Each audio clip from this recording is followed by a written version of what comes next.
There's only one day left in the legislative session, and South Carolina lawmakers have finally reached an agreement on the biggest issue of the year, a plan to fix the roads. The Senate passed a plan late last night, just a few hours ago. Capitol reporter Robert Kittle has the latest. The final roads bill could have an impact starting July 1st. We're going to start fixing some roads. The plan will provide $3.4 billion to fix roads and bridges. Lives will be saved under this plan. The bill sends $215 million a year to the DOT. The DOT will use that money to borrow the $3.4 billion over 10 years. What had kept the House and Senate from agreeing on a plan was that they couldn't agree on how to reform the DOT.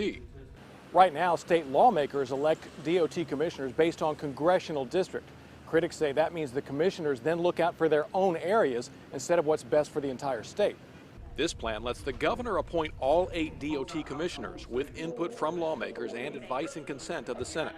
The goal is to take politics out of deciding which roads get fixed or built.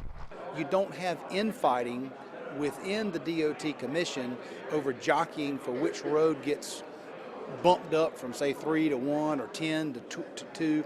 And there are other reforms to make sure the priority list gets followed. We're requiring for the first time that the State Infrastructure Bank have to abide by the statewide transportation improvement plan. They just can't pick any project at random. It has to fit into the state transportation plan. Right now, the governor appoints the DOT secretary who reports to the DOT commission. That means she has 2 bosses. This plan has the governor appoint commissioners and commissioners hire the DOT secretary. The secretary runs the day-to-day operations while the commission does long-range planning. In Columbia, Robert Kittle, News Channel 6. Lawmakers point out that this bill is a short-term solution and does not address the long-term needs of the state. They say that they will come back next year and work on a long-term plan for the next 15 to 25 years.